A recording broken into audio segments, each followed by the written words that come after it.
Ready. The S&P 500 just hit a new all-time high. Meme stocks are back from the dead. Retail investors have poured over $270 billion into the market in just the first half of 2025. Sound familiar? 1999, 2021, and pretty much every cycle before a shakeout.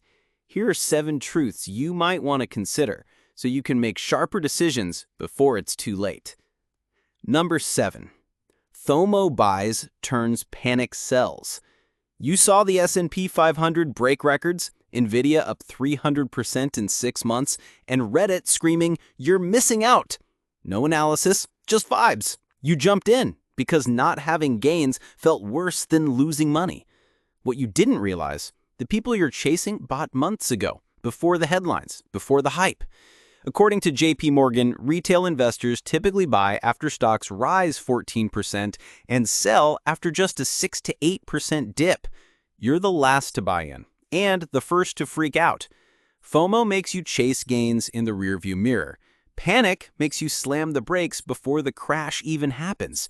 Need a case study? GameStop. The early buyers were called crazy.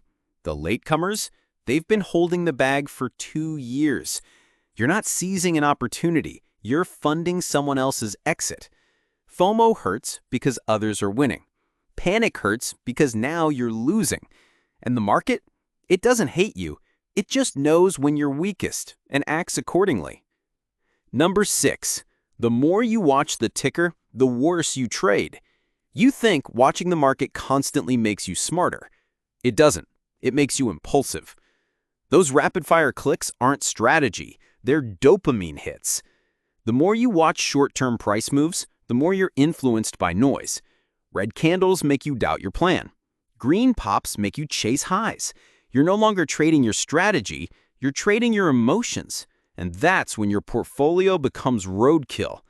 Fidelity once revealed a legendary stat. Their best-performing accounts were owned by people who were dead or had forgotten they had accounts. Why? No interference. No second guessing. No panic selling. Watching the market all day doesn't make you informed.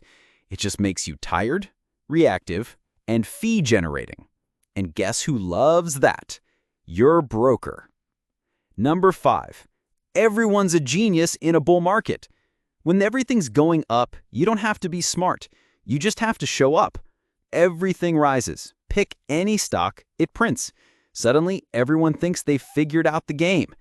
Your account's in the green, and you assume it's because of your brilliance. But you're confusing luck with skill. In a bull market, even the wrong decisions get rewarded. It's only when the tide goes out that you find out who was actually swimming and who just got lucky. In 2020 to 2021, investors flocked to tech and meme stocks. GameStop, AMC, Tesla, they skyrocketed. But by mid-2022, most retail portfolios had dropped over 50%. Not because the picks were terrible, but because people thought they were invincible. Profits in a bull run are gifts, but overconfidence after a bull run, that's a trap. Number 4. Margin turns small wins into big debts. When markets go up, margin feels like magic. You put in some money, the market lends you more, profits double, your portfolio inflates like a balloon. But here's the thing about balloons. They don't have to pop. They just need to slowly deflate, and you're done. A 10% dip can wipe out 50% of your capital if you're leveraged 5 to 1. And when your account turns red, you don't get to wait it out. You get a margin call. You get forced selling. You get wiped out. According to FINRA, most accounts hit with margin calls in 2022 belong to investors who bought into hype at the top. Not because the stocks were bad, but because they borrowed too much to chase things they barely understood. Margin isn't a wealth-building tool. It's an amplifier of gains and losses. And if you use it wrong, the market doesn't need to crash to wreck you. A slight stumble is enough. Number 3. Cutting losses isn't failure. It's survival. No one likes selling at a loss. It feels like admitting defeat. But refusing to cut your losses doesn't make you right. It just makes your losses worse. People hold stocks down 20% hoping for a bounce. At 40%, they pray. At 60%, they go quiet. This is called loss aversion, a concept Nobel Prize winner Daniel Kahneman helped define. He found that losing money hurts twice as much as gaining the same amount feels good. So we hold. Not because it's wise, but to avoid the emotional pain of taking a hit. Warren Buffett famously said, "Rule number 1, never lose money. Rule number 2, never forget rule number 1. But in real life, if you're already down, your next rule is simple. Don't turn a paper cut into an amputation. You can't control the market, but you can control how much damage it does. And sometimes the smartest move is clicking sell before it's too late. Number 2, no bull run lasts forever. Markets move in cycles. Every bull market comes with the same lie. This time it's different. The news is glowing. Your account is green and everyone thinks they've cracked the code to easy money. But history doesn't care about your feelings. Since 1929, the U.S. market has seen over 26 corrections and 14 bear markets. On average, a serious downturn hits every 6 to 7 years. .com in 2000, the crash in 2008, COVID in 2020. Every massive run-up has been followed by a painful reset. That's the cycle. And cycles don't ask your permission. Legendary investor Howard Marks put it best. You can't predict when the market will turn, but if you think it never will, you're in trouble. Growth is a reward. Cycles are a rule.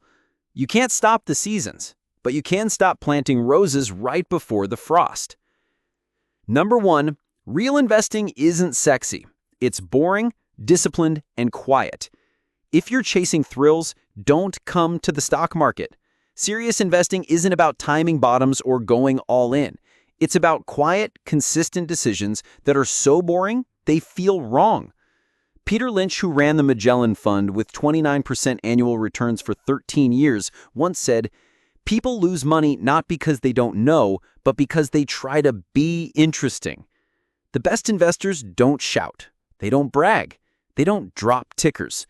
A Morningstar study found that retail investors earn 2 to 3% less per year than the funds they invest in, just because they jump in and out, trying to chase something better. True success isn't loud. It's patient. It's boring. It stays still while others panic. No fireworks, no parties, just spreadsheets, clear plans, and emotional restraint. You won't look cool, but your net worth will grow quietly. And in the end, that's the kind of boring that builds real wealth. Markets always change. The real question is, are you chasing the noise or actually understanding what you're doing? If this helped, hit that subscribe button. We'll see you next time when we meet the strange and unpredictable character known as Mr. Market.